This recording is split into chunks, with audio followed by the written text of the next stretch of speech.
Bonjour à tous. Aujourd'hui, je vais vous montrer comment résoudre le Rubik's Cube avec la méthode pour débutants.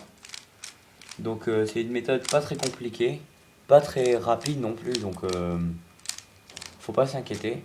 Enfin, elle est quand même assez rapide. On peut faire aux alentours de 1 minute quand on peut faire aux alentours de 1 minute quand on la maîtrise bien. Par exemple, je sais pas, 1 minute 10, 1 minute 20 des fois quand on la maîtrise bien. Quand on maîtrise bien les étapes. Donc moi c'est ma méthode à moi pour débutants. Euh, donc je vais vous présenter ça tout de suite. Alors, première étape. Alors il faut savoir qu'il ne faut pas partir sans aucune base. Donc il va falloir s'entraîner par exemple, je sais pas moi, 1 ou 2 jours pour savoir faire une face sans, sans galérer. Donc alors première étape, ça sera de faire une croix blanche. Donc par exemple, on prend le centre blanc qui est ici. On va chercher les arêtes.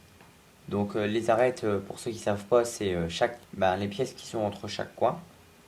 Donc par exemple là, cette pièce là, il va falloir la prendre et par exemple là elle est au bon endroit, mais elle est retournée pour faire une partie de la croix blanche. Donc là j'ai fait une partie de la croix blanche et en fait il va falloir aligner chaque partie de la croix blanche avec le centre en dessous pour que ça fasse ça. On va prendre les autres pièces, par exemple là, euh, bleu et blanche. Elle doit aller au-dessus, elle est au bon endroit. On fait un demi-tour pour qu'elle se retrouve au-dessus. Et ici, on a la verte et blanche qui doit aller ici. Parce que là, il y a le centre blanc et là, le centre vert. Il faut quand même savoir que les centres ne bougent pas. Ils sont fixes, ils ne font que tourner sur eux-mêmes. Donc on continue. Le vert et blanc doit aller ici.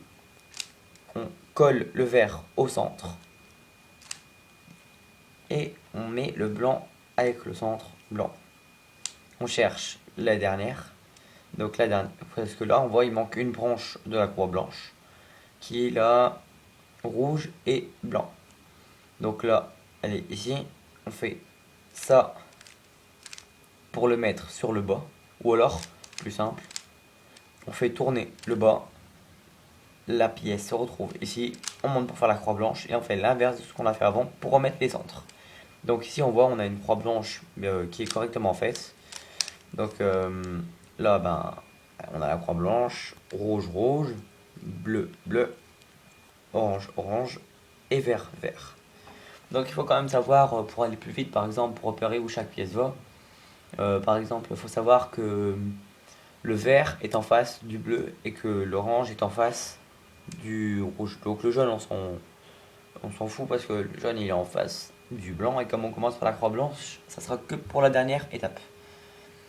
Alors, étape suivante, il va falloir placer de chaque coin de la face blanche de telle manière. Alors là, je vous montre. Il va falloir placer chaque coin de telle manière à avoir la face blanche et en même temps avoir la couronne. Donc la première couronne. Alors comment on va faire ça? Donc là, j'enlève les coins. J'enlève les coins. C'est bon, j'ai enlevé tous les coins. On va prendre un coin. Par exemple, celui-là, il est chaque coin blanc. On regarde par rapport à la face au-dessus en mettant la croix blanche en dessous. Ce coin possède du blanc avec du vert et du rouge. On va déplacer la face de telle manière à ce que les deux couleurs sur le coin qui ne sont pas blanches, donc ici le vert et le rouge, se retrouvent au-dessus des centres vert et rouge, en mettant toujours la croix blanche en dessous. Donc ici, il va falloir exécuter un algorithme vraiment très simple qui s'appelle le sexy move. Donc le sexy move, c'est il faut tenir la pièce à placer sur l'intersection des faces U, R et F. Donc ce coin sur la face F en haut à droite et faire le sexy move. Donc c'est R, U, R inversé, U inversé. Et on voit qu'il est placé. Donc il va falloir le faire entre 1 et 5 fois. Donc là aussi, rouge, bleu, rouge, bleu. Et on voit bien que c'est un coin blanc avec la croix en dessous.